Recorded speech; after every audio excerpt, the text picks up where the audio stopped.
Nem só de processos vive a justiça. Como já mostramos aqui em outros episódios do nosso programa, o Poder Judiciário Catarinense, além da atividade jurisdicional, também promove vários projetos sociais, de combate à violência, à criminalidade, de conscientização, enfim. E agora vejam só, também passa a incentivar a produção de energia elétrica. O objetivo é trazer economia na conta de luz e atender parte do consumo interno, com fontes renováveis e de baixo impacto ambiental, pois a geração dessa energia é através de placas solares. Na verdade, isso faz parte de uma série de ações ambientais que o Tribunal de Justiça vem adotando e que pode servir de exemplo para você que está nos assistindo, adotar também na sua empresa, na sua casa, no seu trabalho e na escola. Algumas são até bastante simples, de fácil implementação. Quem vai nos contar um pouco sobre como elas funcionam, como são essas ações, é o Everton Tischer, que é diretor de Engenharia e Arquitetura do Tribunal de Justiça, a Rafaela Vitorino, que é diretora de Infraestrutura também aqui do Tribunal, e a Ellen Petri, que é chefe da Secretaria de Gestão Socioambiental. Muito obrigado pela participação de vocês. Eu quero começar essa nossa conversa mostrando as imagens que foram feitas pela nossa jornalista lá em Lages, a Taina Borges, dessa usina fotovoltaica, né, que vai funcionar lá na cidade de Lages, mas vai também gerar energia elétrica para o tribunal, para os nossos fóruns. Everton, como é que funciona essa parceria entre o tribunal e a Celesc? É exatamente isso, Francis. Essa usina está em fase final de construção, de habilitação dela, né? E através de um convênio, foi feito um convênio entre o Tribunal de Justiça e a Celesc para que se faça uma compensação de créditos. Efetivamente é uma compensação de créditos em que a usina continua sendo propriedade da Celesc, em terreno da Celesc, e ela vai gerar créditos, injetar energia elétrica na rede, compensando créditos nas nossas unidades que a gente tem, nas nossas unidades consumidoras do Estado. A Celesc que construiu essa usina. A Celesc construiu. Isso é da Companhia de Energia. Mas, de qualquer forma, o Tribunal, o Poder Judiciário, já se comprometeu a ser o consumidor em potencial dessa energia. Exatamente. O contrato de cessão ele prevê 10 anos, com possibilidade de renovação desse convênio também. Então, é um investimento de longo prazo para que essa usina mantenha por um bom tempo gerando créditos de energia elétrica de fontes renováveis. Então, esse é o grande incentivo ambiental, né? Ter um contrato, um convênio de longo prazo para gerar essa energia limpa aí para o tribunal. Algumas empresas, né, aqui do estado também constroem essas placas no teto e depois entram em contato com a companhia de energia para poder fazer parte da rede e ganhar esses créditos. Esse caso aqui é um projeto um pouco diferente, até que estimulou o tribunal a participar. Exatamente. É um projeto um pouco diferente porque os consumidores residenciais, comerciais, né, normalmente eles acabam utilizando essas placas, aprovando de maneira própria, né, direta, na Celesc Distribuidora. Esse convênio é com a Celesc Geração. Então, a gente está, através desse convênio, fazendo um investimento na geração de energia elétrica. É diferente do consumidor residencial e comercial que pretende diminuir a sua conta, ele que toma todas as ações. Nesse caso, quem tomou todas as ações foi a Celesc, e a gente, através do convênio, entra como o patrocinador para receber esses créditos dessa energia. Quantas placas são? Tem ideia? São em torno de 440 placas. 440 placas. Dificilmente a gente conseguiria colocar essas placas num dos nossos tetos, né? Então é uma área muito maior, né? Uma área muito maior. É uma fazenda praticamente. É uma usina. É uma usina mesmo, né?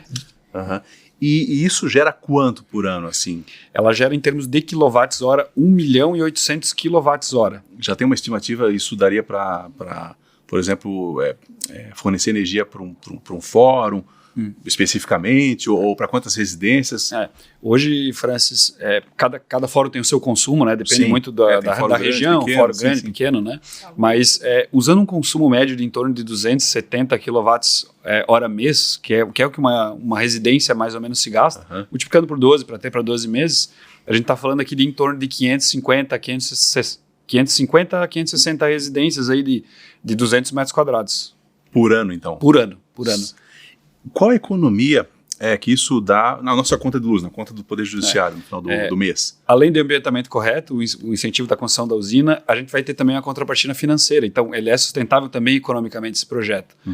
O tribunal não investiu dinheiro comprando a usina, comprando placas, mas ele vai ter essa compensação de créditos.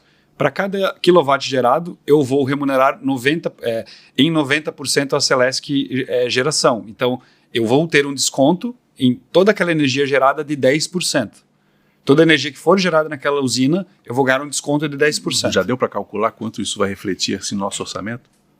Isso varia muito, né? Porque a gente tem tarifas diferentes para cada um dos prédios, mas deve gerar em torno de 90 a 100 mil reais por ano de economia para o Poder Judiciário. Isso é só uma fração, né? É só uma fração da nossa conta de luz, né? Já tem projeto para aumentar isso? Tem essa possibilidade usando esse mesmo projeto? Hoje a Celesc ela tem em projetos e licitação, não em construção como essa, mais 4 usinas, mais 4 megawatts. Hoje essa usina aí ela tem a potência instalada de 1 megawatt, então ele está falando deles terem mais 4 em construção, né? Em fase de licitação e construção. Né? A nossa intenção é que, passando essa primeira fase em que a gente vai entender como vai funcionar todo esse mecanismo, como é que vai se processar essa situação... É um projeto piloto, um projeto piloto. Como é que vai se adequar à necessidade do se tribunal. houver um bom funcionamento, que eu deposito uma confiança muito grande, que deve ser... É bastante simples essa compensação, então deve funcionar muito bem. A nossa intenção é chamar a Celesc e, na medida possível, ter 100% da nossa energia totalmente... baseada em fontes renováveis. Ou pelo menos na próxima usina já está ali na fila de interessados, né? Se inscrever. Exatamente. Isso faz parte, na verdade, do plano de gestão ambiental do tribunal. Como é que é feito essa gestão? Como é que é escolhido esses projetos para poder, com esse viés socioambiental? De fato, o nosso tribunal possui uma política de sustentabilidade, né? E essa política, ela toma forma por meio de normas internas, das atribuições da Secretaria Socioambiental, da comissão, e principalmente por meio do Plano de Logística Sustentável, que é um instrumento de planejamento e de governança da instituição com foco no desenvolvimento sustentável. Então, esse plano ele possui objetivos e ele possui metas, são em torno de 19, 20 metas, né, para os anos 2021 a 2026, e a partir disso, então, você tem um conjunto de esforços da administração em torno dessas metas, né. E a questão da fonte de energia renovável é um tema que a atual administração vem aplicado e utilizado, é um tema muito relevante. E essa pauta agora, ela começa a ficar cada vez mais forte porque é importante que os órgãos públicos comecem a pensar na sua pegada ambiental, né, na pegada de carbono. E a energia limpa consegue reduzir o impacto ambiental das instituições, né, das nossas atividades. E como a gente fala de um órgão judiciário, trabalha com a justiça, a gente também tem que dar um exemplo, né? Então, não só pela questão da economia, mas também por se tratar de energia sustentável, então é um projeto que tinha que um item importante dessa política relevância. É inclusive um convênio que foi feito com o IFSC neste ano de comodato de um carro elétrico para o Tribunal de Justiça. Federal. Isso, com o Instituto Federal de Santa Catarina, e nós utilizamos desde agosto esse carro, que ele passou a ter dados da administração no programa Converte. Então é um carro elétrico que foi utilizado pelo Poder Judiciário sem qualquer custo e que nos permitiu ter uma visão muito importante de como é ter o carro elétrico, até porque a gente começa a fazer comparativos, né? Então apuramos junto a algumas viagens, por exemplo, o Everton, que é da área de engenharia e arquitetura, nos expôs que cada quilômetro rodado o nosso custo é de 5 centavos, enquanto num carro a combustão o custo é de média 39 centavos. Então, esse carro desde agosto... Quase 7 vezes mais. 7 vezes mais. Fora a manutenção, peça que a gente já... Sim. Sabe que carro a combustão tem mais manutenção, né? Exatamente. Então, a gente andou em torno de 1.550 quilômetros, 1.500. Esse é um projeto piloto. Esse carro está no tribunal, está funcionando, está à disposição. O nosso prazo está esgotando. Infelizmente, o programa encerra. A gente não vai conseguir renovar. Mas, a partir dessa experiência, nós estamos projetando continuar e daqui a pouco adquirir, locar. Isso a gente ainda vai fazer os estudos para termos também um veículo elétrico para a instituição a partir dessa premissa de sustentabilidade, porque é muito importante essa redução e esse retorno para a sociedade. Né? A grande dificuldade ainda é a autonomia, né? Eu acho que isso é o grande entrave ainda, grande desafio. Mas o interessante desse projeto é que para recebermos o carro foi instalado um eletroposto aqui. Então nós temos aqui um local de abastecimento para os nossos deslocamentos a serviço dentro da Grande Florianópolis. É muito tranquilo porque tem um local de abastecimento, né? Então, mas aí grandes viagens já fica mais difícil. Eu acho interessante, né, até destacar quando a gente está falando desse tema da sustentabilidade corporativa. E a gente sempre está atrelando o ambiental, o econômico, o social, porque é assim que funciona na prática, né? Para você poder aplicar um plano de sustentabilidade corporativa, não dá para esquecer nenhum desses critérios, desses aspectos que são ambientalmente correto, economicamente viável, socialmente justo, culturalmente diverso, de forma indivisível e transversal, né? E transversal significa que perpassa todos os níveis hierárquicos, né? Toda a parte da gestão, atinge todos os colaboradores, né? E a partir disso que a gente tem a mudança cultural, né? Que a gente traz a inovação e traz também a mudança de uma cultura, e é assim que funciona, né? A questão da evolução nesse sentido em relação ao meio ambiente, né? Desculpe se eu estiver equivocado, mas toda essa política também, no final, o resultado também é observado no bolso, né? Se vai continuar ou não, né? Mas quanto que a gente economizou? Né? É a questão da energia fotovoltaica, né? Claro, tem a questão social que é o primordial, mas vai ter uma economia é possível porque vai ter uma economia de 10%, vamos, é um agente motivador, né? A premissa é a busca contínua pela eficiência do gasto público, né? Isso. E gastar de forma sustentável é gastar de forma eficiente, que não significa gastar menos ou mais, né? Mas de forma correta. Então, isso tudo perpassa, né? Isso tem a ver, inclusive, com revermos a nossa demanda, né? Não, por exemplo, e mudar culturalmente algumas atitudes. Até bem pouco tempo atrás, praticamente todas as comarcas possuíam um carro para deslocamento de assistente social e tal. E há algum tempo o tribunal vem trabalhando em projetos, já é o 2º ano de contrato de deslocamento por aplicativo, e por incentivo, conversas, trocas, a gente vai incentivando essa troca de ter o carro, possuir o carro, para que as comarcas possam utilizar uma outra forma de deslocamento, que sempre em geral acontece dentro da cidade, com carros que, por aplicativo, é um carro compartilhado. A gente não tem custo de manutenção, a gente não tem custo de seguro, a gente não tem custo de aquisição e paga apenas o deslocamento. Então é uma mudança de cultura grande. Então, por exemplo, só neste ano, a gente já teve 3 comarcas que começaram a fazer uso do aplicativo e que pediram devolução do carro. Quais são as comarcas? Porto Belo, a gente viu, na verdade, que o carro estava ficando muito caro, porque ele não estava sendo usado. Taió e agora Blumenau, que tem 2 carros, pediu a devolução de um, porque não tem uso, estão se deslocando com o aplicativo. Está funcionando. Está funcionando, e a nossa perspectiva é de incentivar cada vez mais isso, porque o custo para administração de gestão é muito menor. É um bem que se deprecia e não é usado, né? Exatamente. Principalmente em Porto Belo, a gente estava com um carro muito danificado, tá próximo ao mar, maresia. Ele já tinha sido trocado por outro, então ele tem um desgaste muito grande com pouco uso, não compensa. Então já foi visto que em comarcas que tem essa infraestrutura dá para substituir. E o nosso contrato permite que seja feito o agendamento, que a empresa disponibilize o motorista, por exemplo.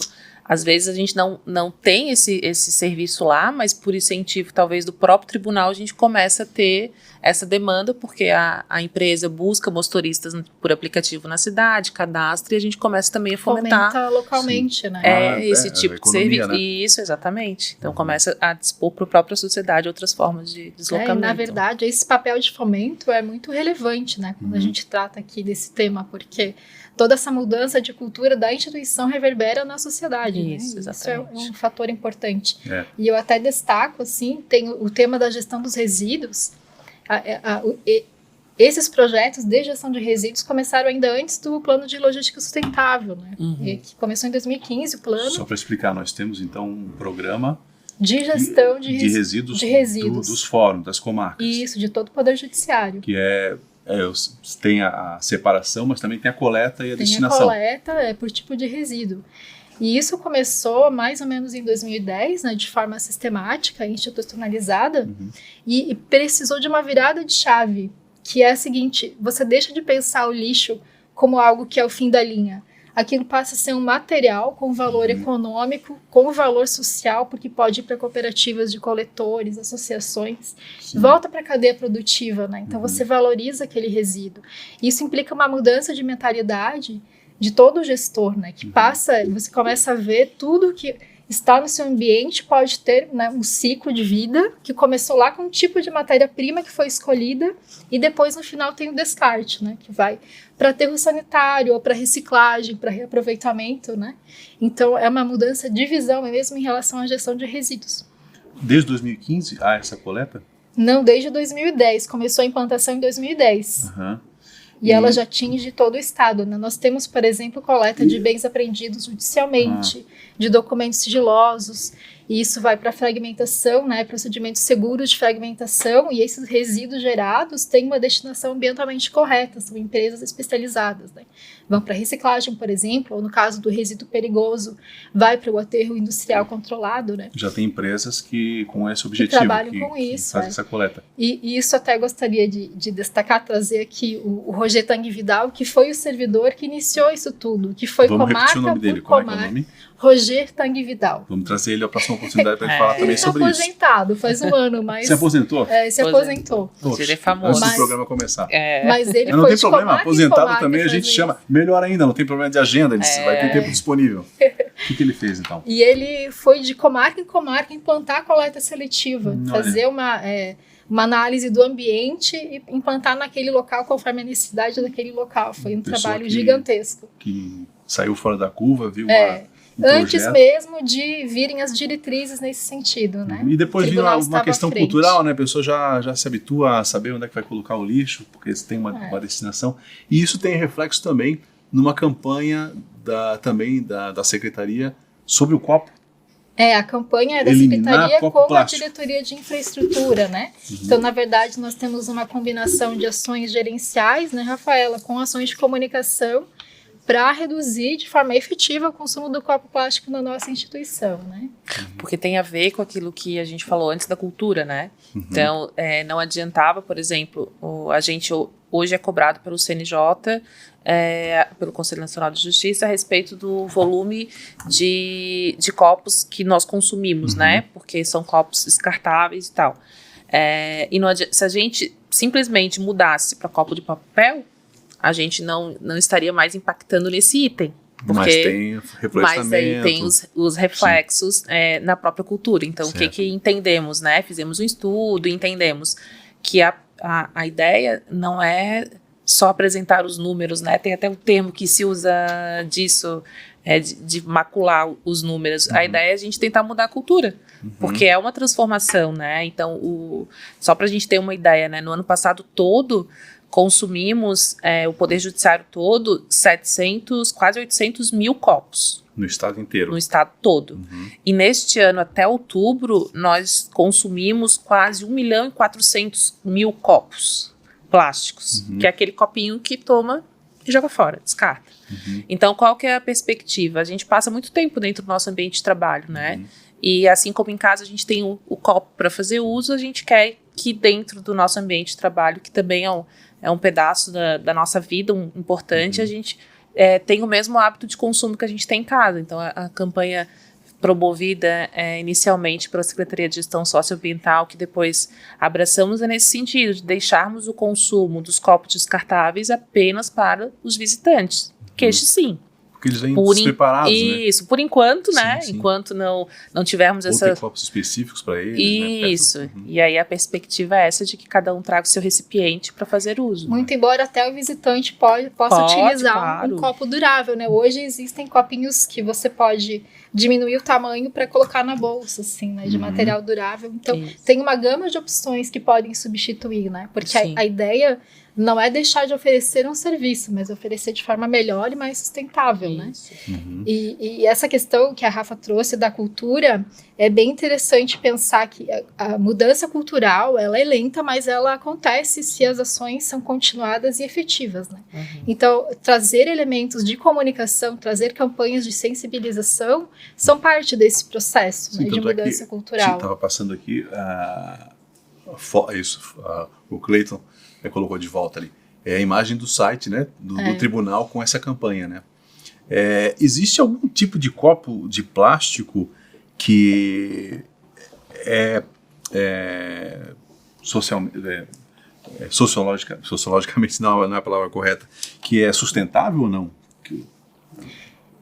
Então, a questão do plástico não é um problema, é um conjunto de problemas, sabe? E acontecem desde a extração da matéria-prima até o descarte, porque a maior parte do plástico que a gente tem hoje é proveniente do petróleo. E o que isso significa? Que nós temos, então, um material gerado por uma indústria altamente poluidora em várias etapas, para utilizar por alguns segundos, né? A gente utiliza aquele material que utilizou energia, água e matéria-prima para em seguida descartar. E acontece mesmo com embalagens, com garrafinhas de água. Então, essa questão do descarte é muito importante no impacto ambiental, né? Porque você gira toda uma roda, né, de produção para você logo descartar o material. E o plástico, outro problema é que ele não se decompõe, ele só se degrada. O que significa que aquilo que é plástico hoje, no máximo vai se transformar em microplástico ou nanoplástico, o que acaba retornando para nós por meio da alimentação. Está no sal marinho, está nos peixes, né? Então mesmo tem estudos até em placenta, né? Até em placenta. Então um resíduo vai ficar. Então o mais adequado realmente é você usar um copo durável. E aí cabe a cada um fazer a pesquisa daquilo que mais é conveniente para a pessoa e até do material que é mais sustentável, né? Porque, assim, não existe nada que não gere impacto ambiental, né? A existência, a produção, o consumo gera um impacto ambiental. Então a gente faz escolhas, por isso que a gente chama de consumo consciente, que é você se conscientizar do ciclo produtivo dos nossos bens e serviços, né? Mas, então, de certa forma, o tribunal se preocupa um pouco com isso, porque desde a questão, né, Everton, da produção de energia com placas fotovoltaicas, acaba sendo uma energia menos agressiva, né? A questão de usar os materiais, substituir o plástico pelo copo e até de dar uma destinação correta ao resíduo. Certeza. Então, de certa forma, pelo menos aqui dentro, há uma certa preocupação com esse ciclo, e além disso, né, que... Claro, alguns projetos estão no começo, mas... sim, mas e não é só isso, né, porque a gente acaba tratando desses assuntos que são mais vistos, né, tipo copo, é mais objetivo, mas, por exemplo, a área de engenharia e arquitetura há muito tempo vem trazendo sustentabilidade também nas suas construções, né. Isso eu ia falar, porque eu sou servidor lá de Rio do Sul, comarca de Rio do Sul. E uma coisa que chama bastante atenção, a gente que é servidor lá, é o prédio novo que a gente tem lá. Lindo, né? Apesar da forma, né, dele, e também eu observei que tem teto verde. Como é que é, Everton? Como é que é a arquitetura? Eu vou pedir para o Cleiton colocar umas imagens que a gente tem do projeto e umas fotos que a gente tem do prédio lá para poder ilustrar. Esse é o prédio da comarca, para quem não conhece, da comarca de Rio do Sul. É um prédio que foi inaugurado há 1 ou 2 anos atrás. Foi em 2020, bem recente. Mas ele é bem diferente, né? Ele é bem diferente, mas ele segue uma linha já de projetos, de obras, né, que vêm ao longo do tempo trazendo critérios de sustentabilidade. Começamos, acho, se não me engano, foi em 2005, 2006, o primeiro prédio que teve tratamento de esgoto. Esse prédio também possui tratamento de esgoto, então... Desde 2006, todos os prédios... Tratamento próprio. Não vai para a rede Não vai para... porque cada município tem o seu tratamento, ou tratamento municipal, ou estadual, então muitos não têm tratamento. Então a gente utilizava um tratamento individual, que é aquele que fosse sumidor, é o clássico. Sim, Só que esse é poluente, porque você não está fazendo o destino, devolvendo a água tratada para a natureza. Então, desde 2006, todos os prédios que são construídos em cidades, comarcas, que não dispõe de outro tratamento público, o tribunal tem como premissa construir essas estações de tratamento de esgoto. Hoje, França, temos 27 estações, e essas estações, obviamente, trazem um trabalho. trazem um custo, porque mensalmente precisa um técnico em saneamento passar nessas comarcas, coletar o efluente, ver se ele está devidamente tratado, ajustar a coloração dele, mas qual que é o retorno? É o retorno da água tratada, né? Entregue direto ao corpo d'água. Então a gente entrega o nosso ciclo de produção, que é as pessoas indo para o fórum, utilizando as instalações sanitárias, no final do ciclo a gente devolve o efluente tratado para o meio ambiente. Esse é só um dos pontos. Essa estação também existe em Rio do Sul, apesar da Casan estar construindo a rede lá, ela não está pronta. E a gente ficou com um dilema durante a construção, a gente tira ou não tira ela? A gente falou, não, enquanto a rede pública não estiver pronta, nosso compromisso é estar com a estação operando. É o caso de Rio do Sul, é o caso de mais 26 comarcas.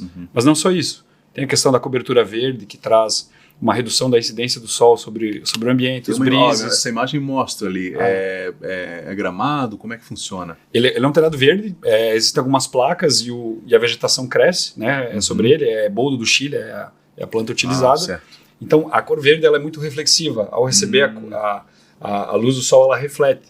E a planta usa ela para crescer. Então, essa energia que antes incidia sobre um telhado e esquentava a parte de baixo, ela é refletida ou utilizada pela planta para crescer. Então, a gente diminui o custo do ar-condicionado. Por exemplo, normalmente cobertura é muito quente dentro do prédio. Não é o caso de Rio do Sul, a cobertura vai ter uma temperatura mais branda. Nas fachadas, até essa arquitetura, essa forma diferenciada com as esquadrias recuadas, elas formam brises. Então, a gente evita uma insolação direta sobre os ambientes, diminuindo também custos do ar-condicionado e melhora também o conforto ambiental. Porque você não precisa fechar a persiana, você pode deixar a persiana aberta, continua tendo a visão, continua tendo a ventilação natural, abrindo a janela para ter a ventilação natural e não tem incidência direta do sol. Então a gente usa são conceitos clássicos da arquitetura, né? De se usar a ventilação natural e também a iluminação natural para reduzir o consumo. Se tem a iluminação também é um outro ponto que todas as nossas obras já incorporam. Iluminação 100% LED. O LED representa 10 a 15% de um fluorescente, que representava 10 a 15% das antigas incandescentes. Então, a gente não está reduzindo o conforto ambiental, a gente está substituindo a tecnologia por uma mais eficiente e de menos consumo. Esse, então, é um exemplo de fórum hoje sustentável. É o que a gente tem, não é o que a gente tem de melhor, porque a gente está... mais atual. É o mais atual, pronto. Certo. Porque a gente está licitando outras obras e todas elas que a gente está licitando, hoje a gente tem em licitação 5 obras, todas elas trazem todos esses conceitos. Que faz parte da política. Que faz parte da nossa política. Então, isso é um crescimento. Começamos com a estação de tratamento de esgoto, passamos a utilizar brises, passamos a utilizar outra questão que a gente não tocou água ainda. reutilizável da chuva. A água reutilizável da chuva. Eu me lembrei porque quando a gente usa lá o banheiro, tu percebe que a água é um pouco amarela. Até eu entender que é porque a água é reutilizável, demorou um pouco. O pessoal desconfia, né? Mas por que essa água tá... É água da distribuidora que está vindo, não está vindo com cloro, limpa, mas é uma água reutilizável, então. Exatamente. O primeiro prédio que teve isso no estado, eu acompanhei essa obra, foi o Fórum de Palhoça, foi o primeiro prédio a ter esses sistemas distintos, né? Porque a gente não pode ter uma comunicação entre uma água potável e uma não potável, porque existe o consumo humano. Claro. Então a gente, ao projetar o prédio, precisamos projetar como se fosse 2 sistemas, um potável e o outro não potável. Por isso, muito difícil, às vezes, num prédio pronto conseguir fazer, demanda muito trabalho. Então, o nosso investimento é nas obras, onde a gente consegue ter esse investimento e trazer isso. E, ao mesmo tempo que a gente utiliza um recurso natural, a gente sustentabilidade social, porque a gente não joga toda a água, no caso de períodos de chuva, a gente armazena parte dessa água. Se toda a sociedade armazenasse parte da água, reduz a questão das enchentes. E não só para banheiro, mas é também usada para as plantas, para jardim, para limpeza, de maneira geral. O sistema de Rio do Sul de irrigação das floreiras, a gente fez uma conta, a gente tem 1 quilômetro de floreira lá em Rio do Sul. Nossa. E a gente pensou assim, poxa, se nós tiver que com regador vai dar muito trabalho. Então, o sistema de reaproveitamento da água da chuva, a gente tem um registro, só abre o registro, ele irriga as plantas, fecha o registro. Não se preocupa. E a gente não gasta água potável por um uso que não é necessário um uso potável. Olhando de maneira inicial o projeto, né, a gente até pode imaginar que é uma coisa com custo a mais, né? Essas alternativas, né? Tem que pensar na questão de reutilização, na questão do esgoto, mas ao longo do tempo isso compensa, né? sempre compensa, se não... o foco é sempre econômico, né? Então, quando a gente faz a conta, a gente viabiliza ela economicamente e sempre leva em conta a questão ambiental. Essa questão a gente reduz a conta de água, mas existe um investimento. Isso leva 10, 15 anos para se ter o que eles chamam de payback. Esse é o payback. Mas tudo bem, é um investimento. O fórum vai continuar trabalhando daqui a 10, 15 anos. Então, é um investimento que se sustenta socialmente, ambientalmente e economicamente. Não corre o risco de daqui a 10 anos ele estar já ultrapassado, porque ele é bem avançado, vamos dizer assim. Mas ainda que esteja atrasado, digamos que tem alguma coisa muito diferente, Sim. ele ainda está tendo o retorno ambiental, Sim, né? Então, sim. ainda temos essa... A defasagem não prejudica. Eu falo porque a arquitetura dele chama a atenção, Muito realmente, bonito mas esse tem uma lógica, né? Tem uma lógica ambiental. Uma lógica ambiental. Vamos dizer. E toda essa preocupação com a construção sustentável, né, por meio ali da Diretoria de Engenharia e Arquitetura, vai se refletir nos índices Sim. que depois são apurados pelo CNJ e por nós mesmos dentro do planejamento estratégico, né? Então, existe um índice de contratações sustentáveis dentro do PLS. E, por exemplo, em 2022, nós já alcançamos o índice de mais de 60% de contratações com critérios sustentáveis, né? Então, tudo isso acaba uma meta? criando... Existe uma meta até 2026, não recordo agora qual que é o total a ser alcançado, mas a gente está cada vez mais perto de chegar até mesmo antes de 2026, no total de contratações sustentáveis, né? E isso tudo é contabilizado, né? Essas ações todas entram na conta. Gente, mais alguma observação sobre o nosso assunto? Mais algum projeto que a gente deixou de falar? Ou que esteja só no começo e a gente vai deixar para um próximo programa? Eu gostaria de convidar o nosso público a conhecer o Dicas de Sustentabilidade no portal do servidor. Pode ser acessado por meio da página do TJ/socioambiental. Aí lá você encontra no menu à direita Dicas de Sustentabilidade, que são uma série de vídeos que nós estamos produzindo uma vez por mês. São vídeos bem curtinhos, bem didáticos, com temas... bem atuais, né? Por exemplo, pegada hídrica, pegada de carbono, diferença entre rejeito e resíduo, Vamos pedir compostagem. vamos pedir o pessoal da produção, então, esse vídeo vai também para o nosso canal do Tribunal no YouTube, deixar o link ali embaixo na descrição, para o pessoal já olhar esses vídeos de dicas. E quais dicas a gente pode já adiantar? Por exemplo, por um desses vídeos, o de compostagem, é possível descobrir que o resíduo orgânico, ele não é lixo. O resíduo orgânico, ele serve a partir da compostagem como adubo. Então, você pode fazer o retorno desse resíduo orgânico, que são restos de poda, de jardinagem, de comida, por meio de técnicas específicas, fazer isso retornar como adubo, né? E aí você pode utilizar na sua casa, ou se fizer no fórum, você pode utilizar no jardim do fórum, porque até mesmo dentro de apartamento é possível fazer, já existem técnicas para apartamento. Né? No Arquivo Central do Poder Judiciário, como é uma área grande, eles têm uma área de compostagem, então todo o resíduo de café que eles produzem, o orgânico das pessoas que trabalham lá, eles colocam nessa área e acabam utilizando Café é uma coisa que a gente não percebe, mas gera bastante resíduo, né? E é um ótimo adubo. Exatamente. E aí, para compostagem, eles lá têm flores lindas. Acho até que tem um projeto lá do Arquivo Central, que é o Instagram Nosso Lixo é uma Beleza, que eles compartilham a atividade de compostagem, as plantinhas, né, que eles têm. Bem legal. Eu queria aproveitar que a Ellen, eu não falei, mas trouxe a própria caneca, sim, né? A canequinha, para já incentivar, né? A ideia de trazer a caneca é só para mostrar que cada um pode utilizar o recipiente que acha melhor, né? Às vezes é uma garrafinha com tampinha, um squeeze, mas a ideia é que não seja plástico. Deixa no trabalho, né? Que não seja plástico. Não seja plástico descartável, especialmente, né? E o bom do recipiente que a gente escolhe é que tem uma capacidade ainda maior, né? Porque, por exemplo, eu acho que o copinho descartável é muito pouquinho, né? Tem isso. De pouquinho em pouquinho a gente tem um monte de copo jogando no lixo, né? Além disso. Olha, colegas, muito obrigado pela participação de vocês. Eu queria agradecer aqui a presença do Everton Tischer, que é diretor de Engenharia e Arquitetura aqui do nosso Tribunal de Justiça de Santa Catarina, da Rafaela Vitorino, que é diretora de Infraestrutura do Tribunal, e da Elia Petri, também, que é chefe de Secretaria, da Secretaria de Gestão Socioambiental. Já fica o convite para vocês participarem de outro programa com outros temas relacionados também à sustentabilidade. E se você gostou do tema de hoje, compartilhe o vídeo e se inscreva no canal do Tribunal de Justiça no YouTube. Lembrando que o Conexão Justiça é uma produção do Núcleo de Comunicação Institucional aqui do TJSC. O objetivo é sempre trazer aqui profissionais para nos esclarecer assuntos importantes na área de justiça e cidadania.